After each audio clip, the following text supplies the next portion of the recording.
Hi guys, I'm Matthew Mitchell here with the Dungeon Dwellers Adventures.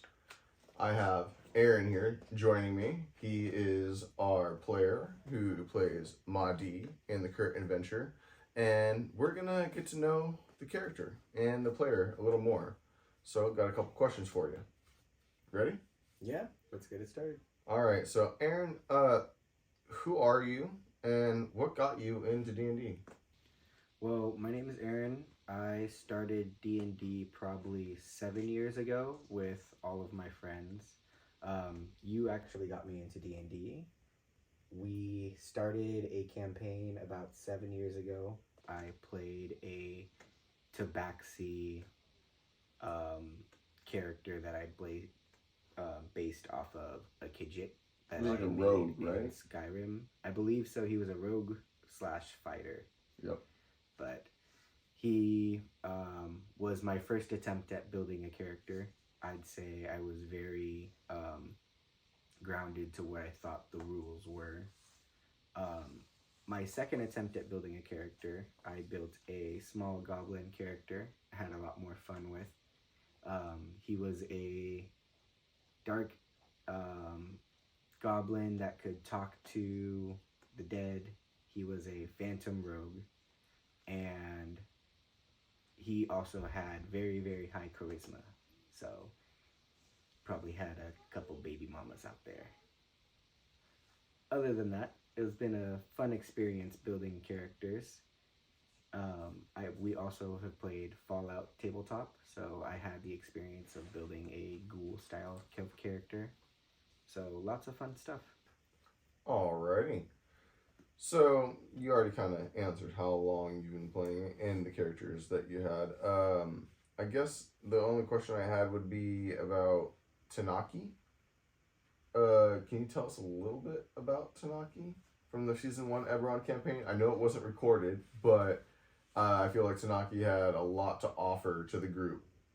Well, Tanaki was a basically a morgue handler. So after the bodies would get shipped to certain areas from different wars or different deaths, Tanaki would use his house class. I forget the house. It was like House Orient. I know this was a long time ago when you were playing this character. I know I'm trying to dig up old thoughts. The light rail to transport the lightning rail to transport things, and just so happened to be his job was to be in charge of bodies. Being in a phantom rogue, he also used that to talk to the spirits and get them to where they used to go, but also sort of use it as a treasure gaining way to where he'd be like, any last things you could part with? Yeah, I do remember Tanaki. He had a very, wasn't like just greed, but he was like, you know, you're not going to need it, so why not? Someone's got to use it. Exactly. So yeah, that was Tanaki, and then you talked about Jadarshi Tabaxi character, and that's going to bring us into Mahdi. Mahdi is the current character that Aaron is playing right now in our campaign. He is a shifter. I believe he has more of like a lycanthropy, similar ways, right? Like a werewolf and whatnot. Yeah, so my attempt with Mahdi, I felt it was my first character that I wanted to build as a lasting character. Sadly, my fun character got killed off pretty easily. R.I.P. Tanaki. Other than that, I wanted to build a character where I took it more of a serious approach to building a character where he's viable in battle. I do not like magical characters. I feel more as a grounded to reality, being a fighter or a barbarian or a monk, than being a magician or wizard, using spells. Mm-hmm. Being a rogue, I used it more as like a fun way of talking to the dead because I wanted more of like a superpower with a goblin. Kind of like a necromantic aspect. Yeah. But never used it as like an advantage of like being overpowered. Got you. So I like my characters to be able to chuck a spear into the dragon's face, and that's what killed it, not twist its head off with a magic spell. All right. I mean, it makes sense. I mean, we're getting a little bit of brute force out of it, but you know, we need our barbarians in the group. Isn't he a barbarian, like with the ancestral guardian? He is a ancestral guardian barbarian, and has a subclass of shifter or a race of shifter. So race, I believe it's shifter race. I'm still learning some of the terms. We're always learning. But I love the game. I feel like it's a great time to spend with friends, and also build a community, and watching how much Dungeons and Dragons has grown, and not only in pop culture but as in story, has been a very awesome thing to be a part of. So I mean, I agree. I feel that, like, what was it, like right after 2019, I think it was, or like, you know, right after COVID, when everyone like really had nothing to do, Dungeons and Dragons is what really saved me in that aspect. And then I ended up looping, like you said, like you and other of our friends into it. You usually do. It was Yu-Gi-Oh before this. Yes, it was. So let's go into Mahdi's motives. So in the group, Mahdi, I mean, you obviously have your own motives, the past that you have had, and who you are now. What are some of the motives, and why is like Mahdi with the group? Can you like cover that aspect? So Mahdi's backstory is more of a vigilante / liberator.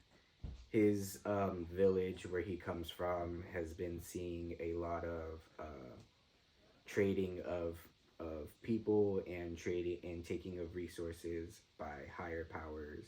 So he has stood up and become more of a protector, and the perpetrators have stayed away from his village. Like Robin Hood, Batman, vigilante vibes. Take from the rich and supply to the poor. So, with that being said, I mean he's a shifter, right? So he's got this lycanthrope ability. He can transform into like what is he like? It's you were saying like it's in Anubis more of a form? jackal, like dog Anubis style form. I based him heavily off of Egyptian lore to give him more of a figure. The first thing that pops into my head is that scene from, I think it's like the Mummy, like 3 or something like that, when like they have all the jackals like raiding over the pyramids. Oh yes, all of them running. Yeah, and then like they do that one close up. It's like that old classic 2000 CGI, and then you get this gnarly like 6-foot Anubis creature who's just decimating the soldiers. It might even be Scorpion King. I forget. I think it might be Scorpion King. Whichever scene that is, but that's a lot of the vibe that I get here with this miniature. I mean, like you have like, what are these kind of blades? Or what's this blade called? Khopesh blades. Khopesh blades, yeah. And then you have like, you know, the golden, or what I would assume would be golden, kind of like leg wear. But more into Mahdi, I guess. Well, I mean, I got a little bit of your backstory. We told them a little bit about what you are and your motives. I guess we're gonna finish this up with like, what does like D&D mean to you, and then like, why should the viewers support Mahdi in this campaign of Ebbron? Why should they feel that connection? What is this all about to you, and why should the viewers relate with you? Well, I feel D&D is a great time for connecting. Yeah, we did kind of touch that. It is a base for at least my friend group. Being with this group for at least since my childhood, growing up together, always find common interests, and finding a way to connect and be together and hang out, always having fun, building onto new fantasy, on new stories. I've always liked how much fantasy that we can create with Dungeons and Dragons. Just storytelling at its finest, yes. Right? Like, you know, like we were always able to just come up with something. I mean, that's why I play in D&D. And the freedom of not having to ground yourself. Or have any boundaries. Yeah. Who knows if the mermaid wants to climb an apple tree in a attack a dragon monkey. You know, that's the best part about D&D. There was a true story about Jadaris ripping off a dragon's appendage. Testicles. Yes. It was the testicles. That was one of our very first campaigns. We had your Tabaxi, and I can describe this very clearly, actually. The perfect example of wanting to be a hero, I had went for the throat 3 times, all horrible rolls. Final attempt, jokingly. Wagon driving, right? They're all on the wagon. It's got a bunch of Dragon Slayer materials, and they're chasing this dragon as it is going towards a cliffside. As it goes towards the cliffside, a couple of them shoot a couple grappling hooks, and Jadaris, he's able to get on the wing. The dragon goes down the cliffside. The other players, they skid to the edge, and they're like, no, we're not going to continue. Jadaris, rolling in natural 20s, slides down the wing with his dagger, like Robin Hood down the sail of Captain Hook's ship, and then he lands on the pelvic area of this dragon, and he's all like, I want to reach in and I want to grab its testicle. And I was like, okay. And then being that he was Tabaxi at the time, he had already went to a Dwarven forge beforehand and got his claws encased in silver. So they were sharper, and it wasn't just silver, it was a Dwarven silver, of course, gave him an earlier attack. Rolling a nat 20, he was able to reach in to the special area of this dragon and remove one of the testicles.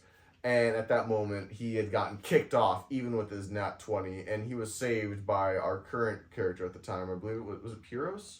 There was someone that was able to fly down and swoop and get you at that moment, and then the dragon had flown off. And I believe it was Pyros at that time. Pyros was one of our... he was a paladin, but he was a certain aerial paladin. I forget what it was, but I can tell you guys after that, there is not much use for a dragon testicle. Yeah, he thought he was going to have the clout, but most people were just, yes, that's an interesting find, and that's weird. Clout. Exactly. All right. Other than that, man, we already know pretty much everything we need to know about you. I look forward to seeing you in our Ebbron campaign.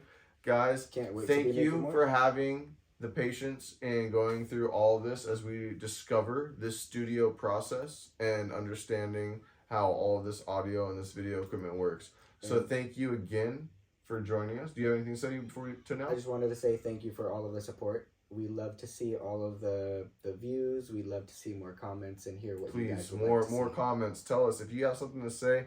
Even tell us if you're just a part of it for the growth. Just help us get there because we're trying everything that we got. But we are the Dungeon Dwellers Adventures. Thanks for tuning in. Hope to see you next time.